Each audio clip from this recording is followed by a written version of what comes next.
예수님께서는 탕자의 비유를 말씀하신 다음에 천국과 지옥을 보여주시는 부자와 나사로의 비유를 말씀하십니다.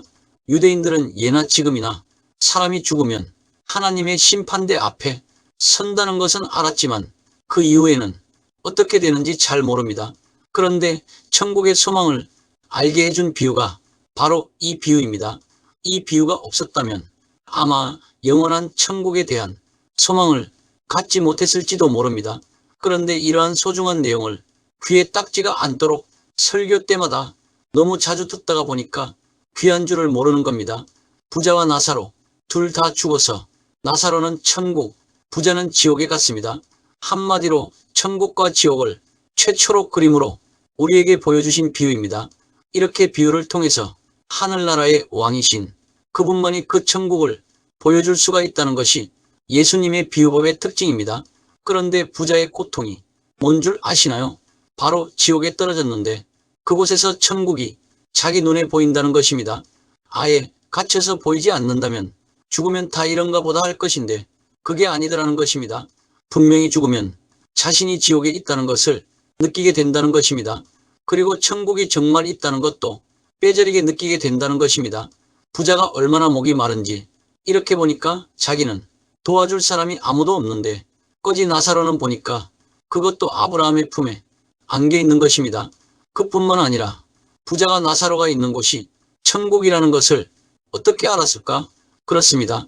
그곳이 지금 자기가 있는 곳하고는 완전히 다른 곳임을 직감적으로 알았던 것입니다. 아마 푸른 초장, 실만한 물가, 시내가 흐르고 그러니까 부자가 왈 저 나사로의 새끼손가락으로 물을 좀 찍어서 자기 혀를 좀 서늘하게 해달라고 간절한 기도를 하는 것을 볼 수가 있습니다. 어디서요? 지옥에서. 그런데 지옥에서의 기도는 응답되지 않습니다. 그래서 이 땅에서 이 몸뚱아리를 가지고 있는 것이 얼마나 귀한지 모릅니다. 현재 내가 가지고 있는 자유의지는 어디서만 통하는 것일까? 그렇습니다. 이 땅에서 이 육신이 있을 때만 통하는 자유의지입니다. 즉, 이 땅을 떠나면 현재 내가 가지고 있는 자유의지도 그 효력이 상실됩니다. 물론 천국에서는 새로운 자유의지가 주어지겠지만 말입니다. 그것을 잘 보여주는 것이 꿈입니다. 꿈 즉 영의 세계는 내 마음대로 움직일 수 있는 공간이 아닙니다. 마찬가지로 지옥에서의 기도는 무조건 거절됩니다. 이 부자의 기도는 두 가지였습니다. 너무 목이 마르기 때문에 자기 혀를 좀 시원하게 해달라는 것이 그 첫째입니다. 지옥 간 사람은 지옥 가서도 이렇게 자기 것부터 먼저 챙기는 걸 볼 수 있습니다. 그래서 예수님께서 왈 누구든지 목마르거든 내게로 와서 마시라. 나를 믿는 자는 성경의 이름과 같이 그 배에서 생수의 강이 영원히 흘러나오리라. 목이 마르시나요? 그러면 그 목마름이 뭔가요? 노처녀 노총각이 짝을 못 만나서 짝에 대한 목마름입니까? 자신의 그 가슴을 채워줄 남자, 여자를 찾아다니시나요? 여기도 없고 저기도 없고 그러니까 애타는 목마름이 나타나시나요? 그리고 요즘 젊은이들 취직 때문에 목마름이 있고 부모들은 딸이 아들이 시집 장가를 못 가서 목마르고 사업이 잘 안 되어 목마르고 온갖 갈증이 애를 태웁니다. 이러한 목마름은 이 땅에 있을 때 자신의 자유의지로 주님께 와야지 해결됩니다. 이것은 육신을 벗어버리면 절대로 할 수가 없습니다. 왜냐하면 천국과 지옥 사이에는 상상도 할 수 없는 큰 공간이 있고 이 땅의 시간, 공간 개념과는 전혀 다릅니다. 그래서 그곳을 볼 수는 있지만 넘어갈 수가 없습니다. 즉 도와주고 싶어도 불가능하다는 겁니다. 그래서 부자가 그렇다면 나는 포기하겠다는 겁니다. 나는 이 지옥에서 영원한 고통을 받더라도 좋지만 내 형제는 좀 구원해달라는 겁니다. 자기에게 동생들이 많은데 그 구원을 부탁합니다. 그런데 이 시금방 쓸어본 부자는 그 방법을 자기가 제시합니다. 아마 이 부자는 살았을 때 자기 형제들에게도 무지하게 인색했을 겁니다. 참 지옥 간 사람은 어쩔 수가 없는 것 같습니다. 죽은 거지 나사로를 좀 보내달라는 겁니다. 그러면 형제들이 기겁을 하여 믿을 거 아니냐는 겁니다. 그런데 이 기도도 거절됩니다. 왜냐하면 여기서 예수님이 분명한 기준을 제시하십니다. 이미 너희에게 준 기록된 성경 66권을 믿지 않고서는 죽은 차가 갈지라도 절대로 믿지 않는다는 겁니다. 그것이 바로 모세와 선지자들에게 듣지 아니하면 비록 죽은 자 가운데서 살아나는 자가 있을지라도 고난을 받지 않는다. 즉 절대로 구원을 얻을 수가 없다는 겁니다. 이 성경 내용이 얼마나 소중한지를 다시 한번 깨닫기를 바랍니다. 그래서 부모, 형제, 가족들이 구원을 위해서 기도해야 하는 겁니다. 다시 말씀드립니다. 현재 내가 가지고 있는 이 땅에서의 자유의지는 이 땅에서만 쓸 수가 있는 것이기 때문에 이 땅에 있는 동안 올바른 자유의지 선택을 위해서 말씀에 기초한 생활 패턴으로 신앙의 올바른 마음 자세를 가지고 살아야 하고 그것을 위해서 쉬지 않고 기도해야 합니다. 그러면 이번에는 또 다른 나사로에 대한 이야기를 보겠습니다. 이 사건이야말로 예수님을 십자가로 이끄는 직격탄이 되게 됩니다. 그것이 바로 죽은 나사로의 부활 사건입니다. 예수님께서 베다니에 계시지 않고 다른 지역에 계실 때 누군가가 예수님께 소식을 전했던 것 같습니다. 그래서 당신이 사랑하는 그 마리아 마르다의 오빠가 죽게 되었는데 빨리 와서 고쳐주세요라고 합니다.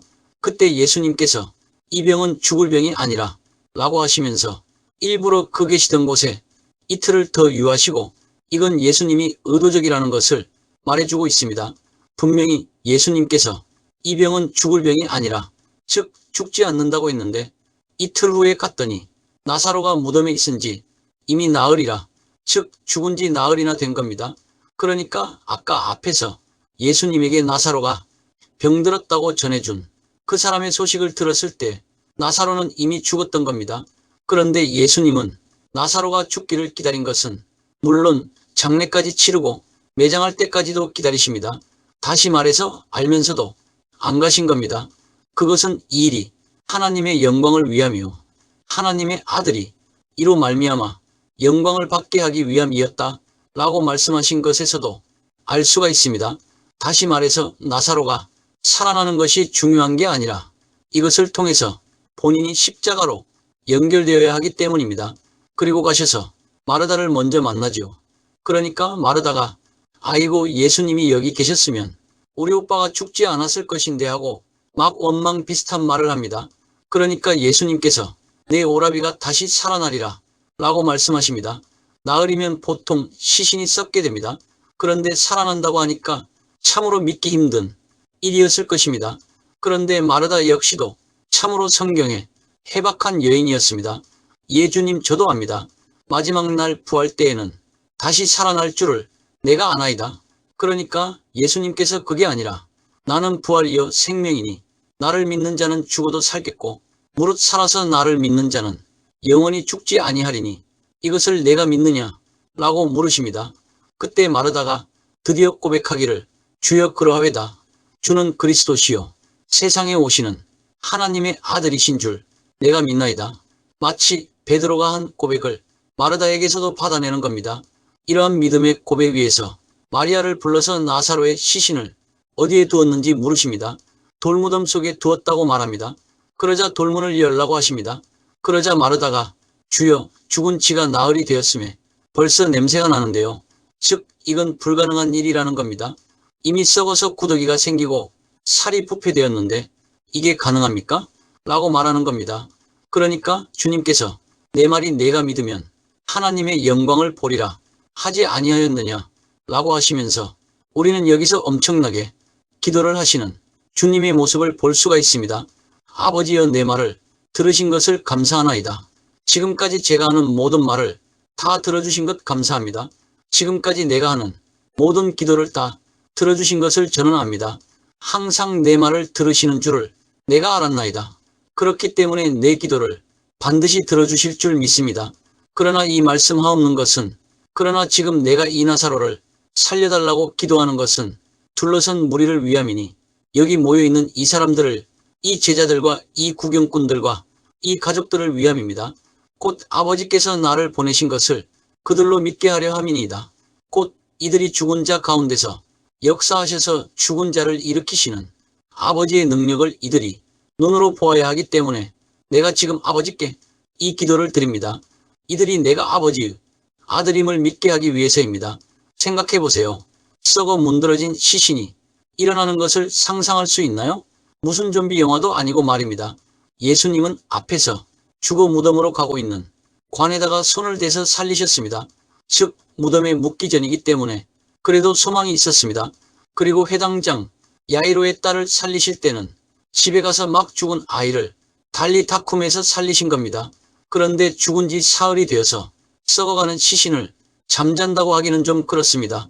그러나 예수님은 이렇게 기도를 하신 다음에 큰 소리로 소리를 크게 지르시면서 나사로야 나오라 43절, 이때 죽은 자가 수족을 배로 동인 채로, 즉 손과 발이 염을 했기 때문에 묵인 채로 나오는데 그 얼굴은 수건에 쌓였더라.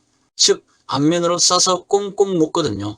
그 주위의 사람들이 얼마나 기겁을 했겠습니까? 그래서 예수님께서 그 묵은 것을 풀어서 다니게 하라고 합니다. 그걸 푸는 사람들도 얼마나 겁났을까? 상상해 볼까요? 구더기가 생긴 시신이 살아나와서니 몸에 구더기를 털고 썩은 살을 감싸고 막 했을 것 아닙니까? 진짜로 세상에 이런 일이입니다. 이건 하나님 아니고서는 절대로 할 수가 없는 일입니다. 죽은 자가 반드시 일어난다는 믿음을 갖게 되기를 주님의 이름으로 축복합니다. 오늘날 우리나라에서는 그런 일이 일어나지 않지만 아프리카나 다른 나라에서는 죽은 자가 살아나는 역사가 일어나고 있습니다. 아무튼 이 사건 하나가 예루살렘 전체를 완전히 뒤흔들어 버렸습니다. 예수님의 십자가 사건이 왜 일어났는지를 알아야 합니다. 그냥 아버지 하나님께서 계획하셨기 때문에 일어난 것이 아닙니다. 지금 예수님께서 후기 예루살렘 사역을 통해서 나를 잡으라면서 나와 아버지는 하나라고 하시면서 신성 모독죄는 물론이고 바로 이 나사로의 사건이 결정타였습니다. 이것을 본 많은 사람이 예수님을 믿는 겁니다. 이 사건 때문에 드디어 예루살렘에서 사내들인 공회가 열립니다. 그리고 회의를 해서 자기네끼리 이야기하기를 이런 일이 세상에 일어날 수가 있느냐. 이건 정말 엄청난 일인데 만일 그를 이대로 두면 모든 사람이 그를 믿을 것이요. 생각해보세요. 나흘간 썩은 시신이 일어났다는 것은 도저히 있을 수 없는 일이기 때문에 이렇게 되면 로마인들이 와서 지금까지는 우리에게 차치권을 주었는데 이제는 우리 땅과 민족을 빼앗아 가리라라는 겁니다. 그러면 우리 민족이 멸망할지도 모른다는 겁니다. 그러면서 대제사장이 왈 한 사람이 백성을 위하여 죽어서 온 민족이 망하지 않게 되는 것이 너희에게 유익한 줄을 생각하지 아니하는도다. 이 말은 자신 스스로 한 것이 아니라 그의 대제사장이기 때문에 하나님이 주신 예언이라고 성경은 기록하고 있습니다. 이것은 제정신으로 한 것은 절대로 아니라는 말입니다. 이 사태를 수습하려면 누군가 하나가 총대를 매지 않고서는 안 된다는 겁니다. 왜냐하면 전부 사람들이 그쪽으로 다 가거든요. 이들은 예수님을 정신병자 정도로 생각했거든요. 자꾸 사람이면서 자기가 하나님이라고 그러고 다니니까, 그러면서도 자꾸 기적을 행하니까 그렇게 생각할 수밖에 없었던 겁니다. 결국 이 사건으로 인해서 사내들인 공회에서는 자기네들 속으로는 이미 예수님의 사형 언도를 내려놓은 겁니다. 이것이 예수님을 십자가 지게 하는 직접적인 동기였습니다. 다음 시간에 계속하겠습니다. 많은 관심과 구독과 좋아요, 알림 설정은 영상 제작에 큰 힘이 됩니다. 감사합니다.